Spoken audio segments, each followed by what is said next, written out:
Hello, so for dito sa video na nagmukbang kami ng pizzeria. Makikita mo kasama natin si Pastor.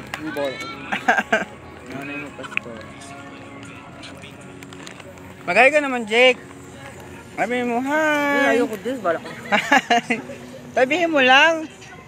Hi. Kamusta naman kayo mga followers ko dyan? Karoon ka din. Diyan, followers of Christ. Dito kami ngayon sa may Mendoza Park. Nag-ano kami ngayon, nagwakal-wakal. Ayan, tingnan nyo, may sumasayaw. May sumasayaw sila. So yun, gusto lang namin kayo i-encourage. So siyempre, i-encourage namin kayo. Kasi syempre sa mundong ito ay maraming bagyo. So bibilangin natin. Kagabi, nagtingin ako kagabi ilang bagyo yon. Siguro mga 20 na bagyo.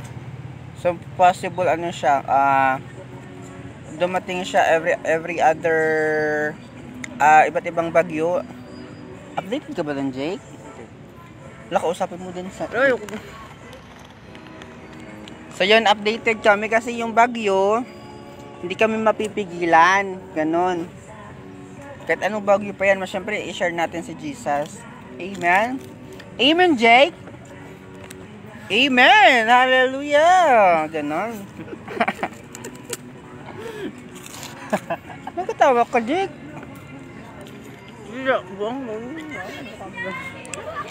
So yun, followers of Christ.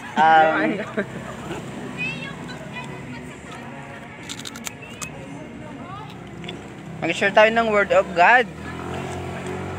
Dito kami ngayon sa may Mendoza Park. So yun, i-share natin si Jesus sa mga tao. Makikita nyo ito, maraming mga taong naghahangad ng kaligtasan. Maraming tao ang gustong magkaroon ng kaligtasan, pero walang nagpapagamit. Sabi nga ng Diyos sa anong version, sir? 2 Timothy chapter 4. So kung mababasa mo yon, anong sabi ng Jake?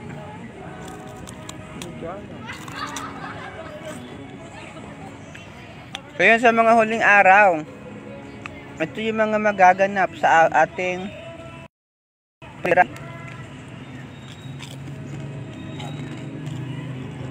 So, siyempre, hindi lang updated sa mga bagyo na dumarating.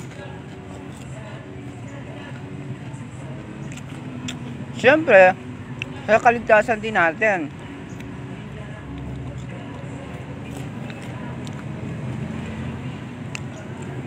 When we are securing physically, syempre iniingatan natin yung bawat araw ng ating ginagawa.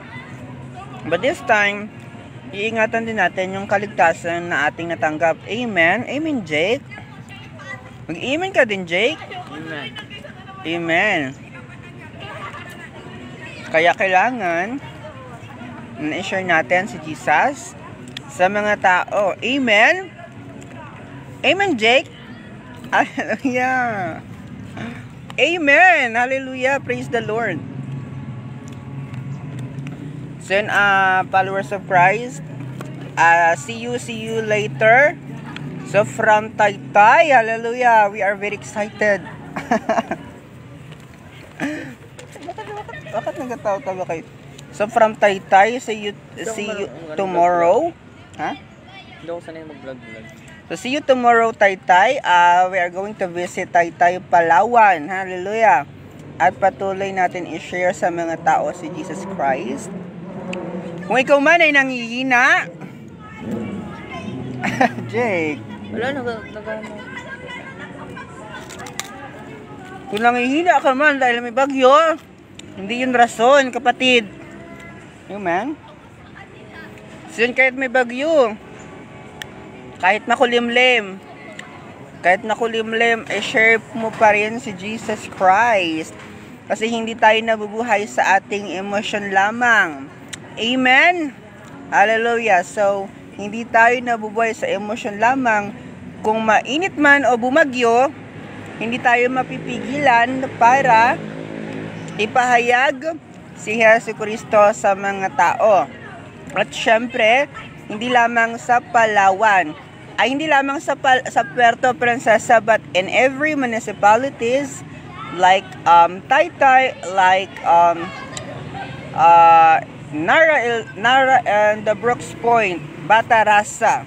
So we keep sharing the word sapagkat sinasabi ng Diyos na wala ng pagkakataon sapagkat ang mundong ito ay patuloy na mawawasak at patuloy na magkakaroon ng, alam mo yon, mabubuhay lang tayo sa mundo para mabuhay, pero hindi yun yung rason. Amen? Ikaw, Jake, bakit ka ba nabubuhay, Jake? Amen. Anong masasabi mo? Bakit ka kaya nabubuhay? Go. Ikaw. Ay, nahiya. Nahiya ko. So, nabubuhay tayo kasi nga... Nabubuhay ako para sa MN. Nabubuhay tayo kasi nga, ang mundong ito ay malapit ng, alam mo yun, unti-unti nang nilalamon ng mga bagay na nasa mundo. But praise God, kasi nananatili pa rin tapat ang buhay natin.